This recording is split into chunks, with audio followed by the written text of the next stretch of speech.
The DPM has pointed out in his budget statement that Singapore can expect a budget deficit of $11 billion, representing about 2.2% of GDP.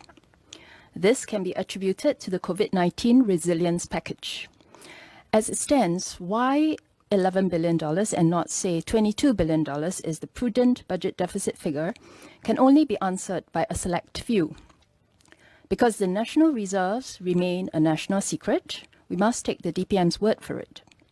But in the interest of the nation, especially during these tough economic times, I must raise the question again, as many others before me have done so, and ask if it is time to make our national reserves part of our national conversation. Our elected president carries the responsibility of safeguarding our reserves. But we still remember President Ong Teng Cheong's unsuccessful attempt to know the size of the reserve he was supposed to protect. I would like to seek a clarification from the DPM. Is the current president aware of the exact size of our reserves when she made decisions on its drawdown? While I do not yet know the answer to that question, I do know that members of parliament are being asked to vote on a budget that would require a drawdown on our reserves without knowing its size. Without knowing our nation's financial position, it would be difficult to make sound and prudent decisions, and certainly not informed ones.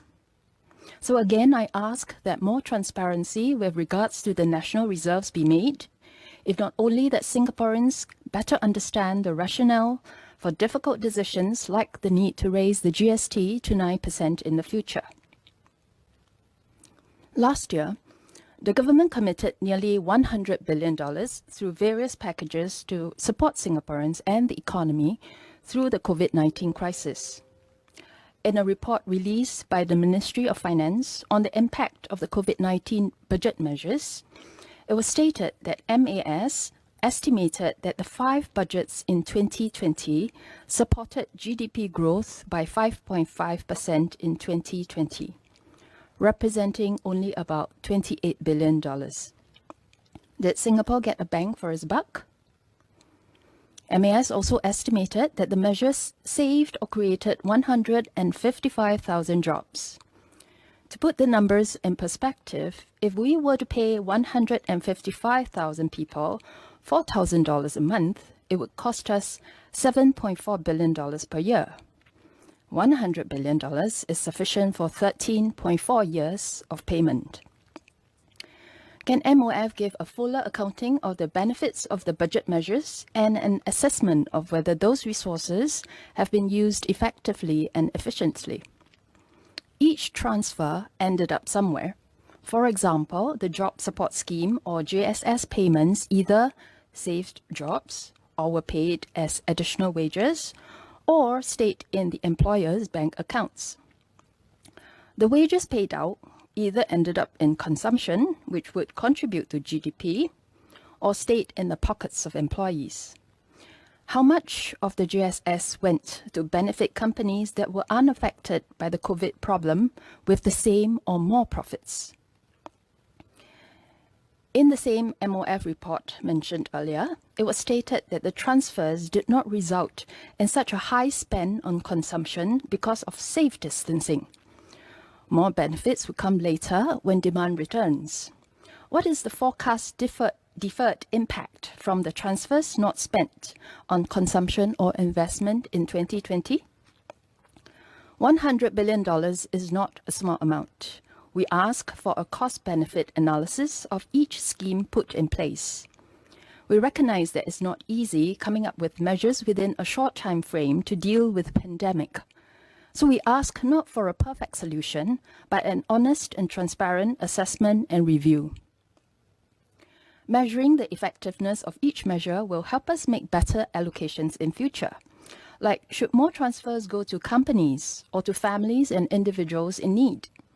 I believe that the latest $900 million allocated to help Singapore households ride out the COVID-19 crisis is inadequate.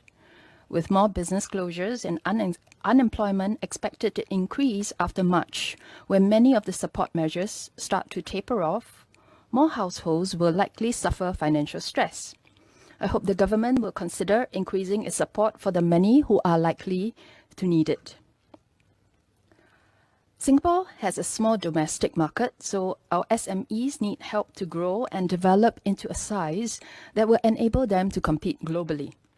While the budget has addressed the capital needs for Singapore businesses, the government can do more.